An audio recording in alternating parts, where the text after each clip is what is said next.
शीर्ष नेताओं ने किया कांग्रेस को दिशाहीन। हरियाणा प्रदेश की पूर्व महिला कोऑर्डिनेटर व सक्रिय कार्यकर्ता अमरजीत कौर का कहना है कि कांग्रेस की बिगड़ती स्थिति का कारण पार्टी के प्रथम पंक्ति के नेता हैं। इन नेताओं ने अपने फायदे के लिए गुटबाजी की है, जिससे कि पार्टी कार्यकर्ता दिशाहीन हुए हैं। दिल्ली से विशेष संवाददाता की रिपोर्ट देखते रहिए आपका अपना चैनल आंचलिक खबरें, अपनों की खबर आप तक।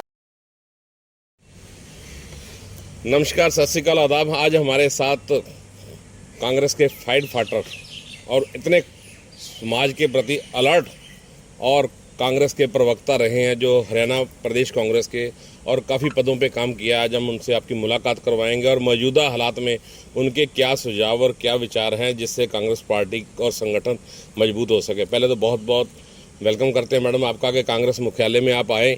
और सबसे बड़ी बात यह है कि आप पुराने कांग्रेस के करवट कार्यकर्ता हैं और आपके सुझाव मौके पर लिए भी गए, हो सकता है कुछ चीज़ें रह भी गए।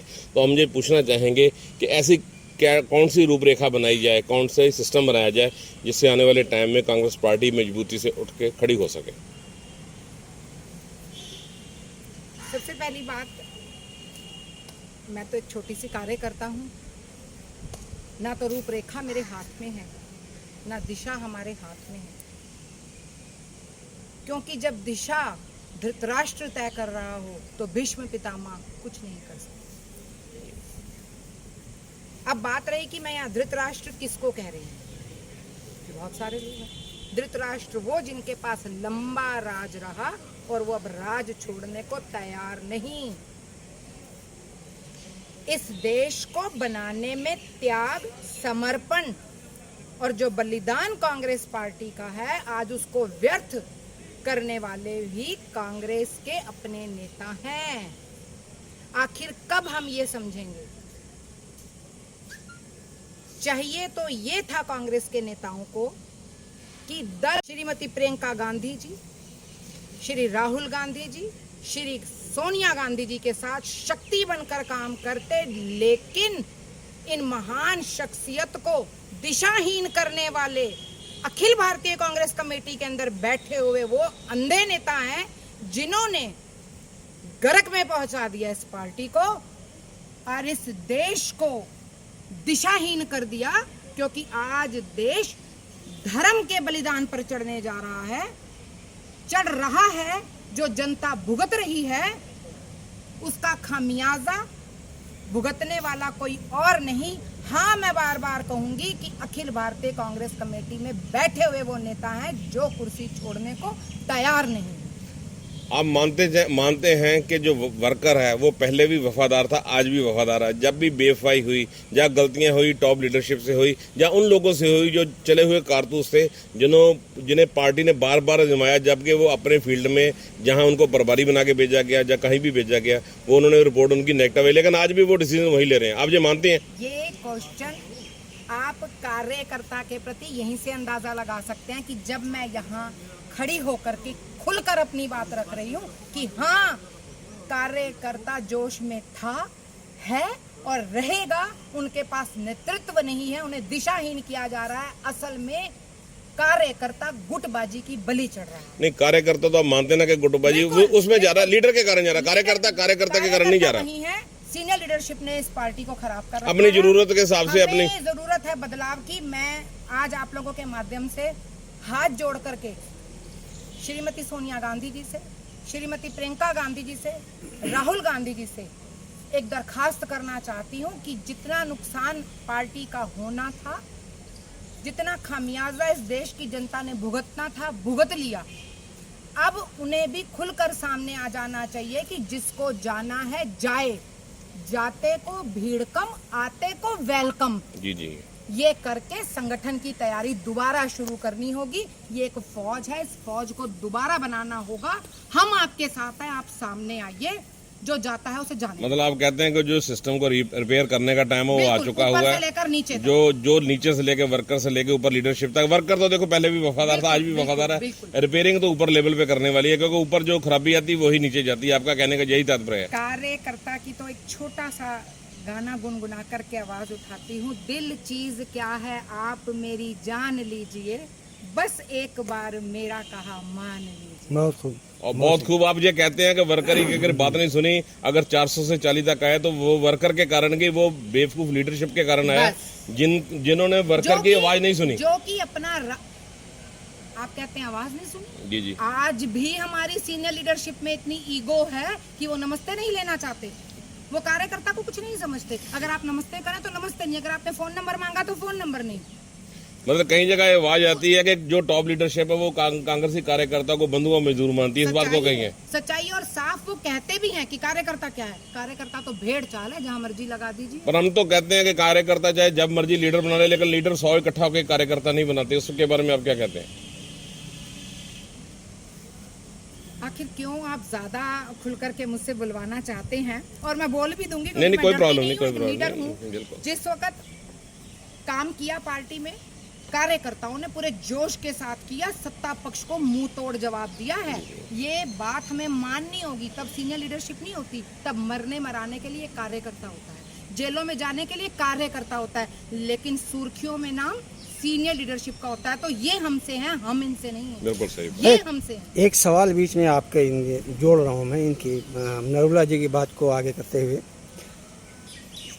छोटे कार्यकर्ता, जितने भी ज़मीनी कार्यकर्ता हैं, छोटे से मतलब कि ज़मीनी कार्यकर्ता इतना ताकतवर होने के बावजूद उनके ले करके वो संगठित नहीं हैं, जबकि उनके वोट से, उनके कार से पार्टी चलती है, पार्टी मजबूत होती है, बावजूद वो संगठित नहीं है। ऐसे मुद्दे में किसी पर कोई विपत्ति आती है पार्टी लेवल पर, राजनीति लेवल पर, तो सब बिखरे हुए होते हैं, कोई किसी का साथ नहीं देने के लिए। ऐसे में क्या आप ये विचार क्या है आपका? इसका कारण भी कार्यकर्ता गुटबाजी में बटा हुआ है।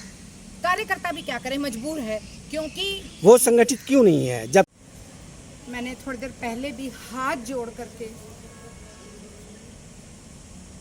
मैडम प्रियंका जी, राहुल जी, सोनिया जी, बहुत प्यार करते हैं हम पार्टी से, आपसे।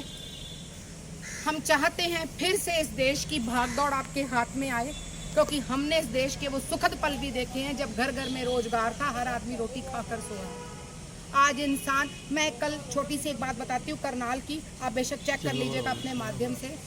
एक सब्जी वाली रेडी से 2 महिलाएं सब्जी खरीदती है मात्र 240 रुपए की, और वो लेकर के भाग जाती है। उनके पास 240 रुपए भी नहीं थे। आज देश इस विपदा से गुजर रहा है। आज से 7-8 साल पहले हमारी जो घर में गृहिणी होती थी, उनके घर में किचन में ही 2, 4, 5, 10 हजार निकल जाता था। तो आज ऐसी क्या हालात बने कि 240 रुपए की सब्जी उठा के रोजगार ही नहीं है। रोजगार नहीं, आप मानते हैं? नहीं है। मतलब घर के बर्तनों में बिस्तर पे आदमी के दराज के तकिए के नीचे पैसे निकल आते थे। देश को धर्म संकट दिखा करके उसका विनाश कर रही है। आप मानते हैं कि धर्म और देशभक्ति के नाम की अफीम चटा दी गई है? अफीम चटा दी, लोगों ने आराम से चट ली है। बिल्कुल सत्य है। मैं आपसे एक बात जानना चाहती हूँ, क्या कभी भगवान भी संकट में आते हैं? तो भगवान को संकट में दिखा करके भारतीय जनता पार्टी जो राजनीति कर रही है, आखिर उसका जो खामियाजा है वो जनता तो भुगत ही रही है। लेकिन हाथ जोड़ करके विनती है कि अगर अभी भी मैडम थोड़ी सी सूझबूझ के साथ, थोड़े से स्टिक फैसलों के साथ, स्पष्ट फैसलों के साथ आ जाती है मैदान में, तो कार्यकर्ता उनके साथ है, उनके साथ चलेगा। इस डर को छोड़ करके कि कोई पार्टी छोड़कर चला जाएगा या आ जाएगा, जो जाएगा वो मन बना चुका है, जो रहेगा उसका भी मन बना हुआ है। तो जो जाता है जाए, जो आता है आए। हम कोशिश करेंगे कि आपकी आवाज़ पार्टी हाईकमान तक जाए और सिस्टम में जाए, और वो लोग जो पार्टी की दशा और दिशा निर्धारित करते हैं उनको थोड़ी सी समझ आए कि आज पार्टी का नुकसान नहीं हो रहा, देश का नुकसान हो रहा है, समाज का नुकसान हो रहा है, इंसानियत का नुकसान हो रहा है और भाईचारे का नुकसान हो रहा है। सबसे बड़ी बात यह है कि कार्यकर्ता पहले पिस रहा था, आज बहुत ज़्यादा पिस रहा और ख़त्म हो रहा है। लेकिन लीडरशिप को इसलिए नहीं फर्क पड़ रहा कि वो टाइम देख के, मौका देख के अपना पाला बदल देते हैं, लेकिन कार्यकर्ता वहाँ खुद ही ठगा हुआ महसूस करता है। ऐसा है, जो बातें अभी आपने कही, मेरी बात ही आपने कह दी। जी जी। मैं ईश्वर से दुआ करूंगी कि जल्द ही मैं उसी चढ़ती कला पर पार्टी को देखूं और पार्टी के नेतृत्व में हमारा गरीब रोटी खा सके, घर घर में रोजगार हो और हम शांति की नींद सो सके। हमारा धर्म कोई संकट में नहीं, संकट में आज मानव है, संकट में इंसान है, क्योंकि मजहब नहीं सिखाता आपस में बैर करना। हम हिंदी हैं, हिंदुस्तानी हैं, हिंदुस्तान हमारी पहचान है और देश का हर हिंदुस्तानी इस बात को मानता है।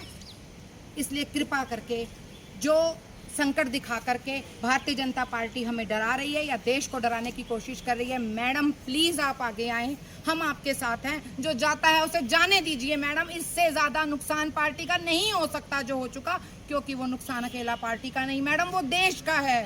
देश रो रहा है, देश पुकार रहा है आपको, और आप कर सकती हैं मैडम। प्लीज आप सामने आए, सोनिया मैडम, प्रियंका मैडम, आप सामने आए। आगे फिर से 5 स्टेटों के चुनाव हैं मैडम, आपसे हाथ जोड़कर विनती करती हूँ कि आप नए फैसले लें, नया संगठन बनाएं और समाज में जाएं। हम आपके साथ। हमसे बातचीत करने के लिए आपका बहुत बहुत धन्यवाद। हम कोशिश करेंगे कि आपकी आवाज़ जन जन तक पहुंचे और जो कार्यकर्ता हैं वो दोबारा संगठन होकर पार्टी के लिए काम करें और देश के लिए काम करें। जय हिंद। बहुत बहुत धन्यवाद। Thank you sir.